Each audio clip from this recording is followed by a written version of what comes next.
बोला पानी मिलेगा सबको, रोड मिलेगी सबको, कुछ भी नहीं, नथिंग, बिल्कुल नथिंग। कभी पंजाब भाग जाते हैं, कभी उत्तराखंड भाग जा रहे हैं, कभी यूपी भाग जा रहे हैं। दिल्ली तो संभाल लो कम से कम। पढ़े लिखे आदमी को बेवकूफ बना दिया, पूरी दिल्ली को बेवकूफ बना दिया। कौन कहता हम दिल्ली में रह रहे हैं? इंडिया की राजधानी है दिल्ली में, सबसे ज्यादा गंदगी, सबसे ज्यादा वो पूरा संगम विहार, क्या है ये, नरक विहार बना हुआ है। ये पेपर में है। ये जीवन की सुरक्षा है जरूरी, हाई टेंशन की तारों से बनाए दूरी।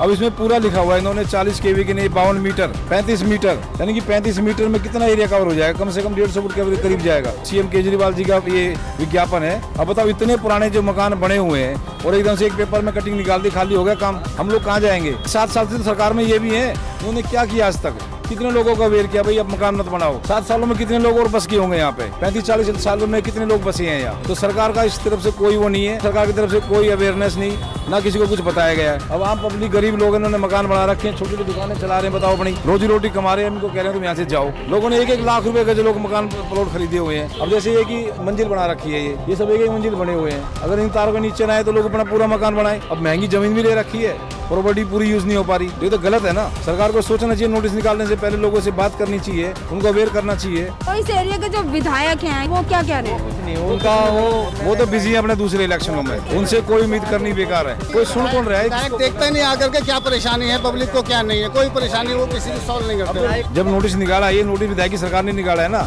इसके बारे में लोगों को बताया किसी को? RWs को बुलाते, कॉलोनी के मौजूद आदमी को बताते, भाई आपके यहाँ ये हो रहा है। अब छोटी छोटी बातों के लिए तो मीटिंग करते हैं वो, इसके लिए मीटिंग करी उन्होंने। ये इतने लोग मान टेंशन में दिन रात बेचारे सो भी नहीं पाते। खुद गरीबों पे बन के आए थे और अब खुद ही हटा रहे गरीबों को, तो कहाँ जाएंगे हम? तो हमें तो यहीं रहना है, या तो हमें मुआवजा दे या हमें कहीं पे मकान दे। जो जहाँ झुक गए वहीं पे मकान दे रहे, तो हमारी क्या गलती है? हमने सारी जिंदगी कमाया है और वो घर में लगा दिया, और आज अब उठ के अपने बच्चों को लेके कहाँ जाएंगे? सारा वोट बैंक जो हमने सबने केजरीवाल को दिया था इस विश्वास पे कि हाँ जी ये कुछ नया लाएगा, लेकिन ऐसा नया लाएगा कि हमें भी घर कर देगा। हमारे विधायक है, कम से कम वे हमारे बीच आते, हमें समझाते, हम जाएंगे केजरीवाल जी के पास, हम आपकी बात रखेंगे, लेकिन ऐसा कुछ नहीं। ये सब अपने उसमें रहते, एक चला जाता है उत्तराखंड और एक चला जाता है पंजाब। इनकी यही है कि इनका टूर ही खत्म नहीं होते। ये दिल्ली को देखते नहीं है कि दिल्ली में क्या हो रहा है, ये सिर्फ बात बनाता है। अब जा रहा है यूपी में, अब क्या है, वहाँ पे मैं CM बनूंगा, वहाँ जीतूंगा, फिर वहाँ ये PM के सपने देखने लगे केजरीवाल। अरे सही है, आप देखो, लेकिन कुछ हमारे लिए करो तो सही। जो आप वादे कर रहे हो कम से कम उनको पूरा तो करे। दिल्ली को तो कम से कम आपने पेरिस बनाने की बोला था, आपने तो नरक बना दिया। हम तो गाड़ियों में घूम रहे थे, अब ऐसी नौबत आ गई कि साइकिल भी नहीं हमारे नीचे। तो कम से कम इतना तो हमें दे कि हम पेट भर सके अपने बच्चों को। नहीं, रोजगार की तो बात ही करते नहीं है। ये रोजगार भी छीन लिया, अब मकान भी छीन लेंगे, कहाँ जाएंगे हम?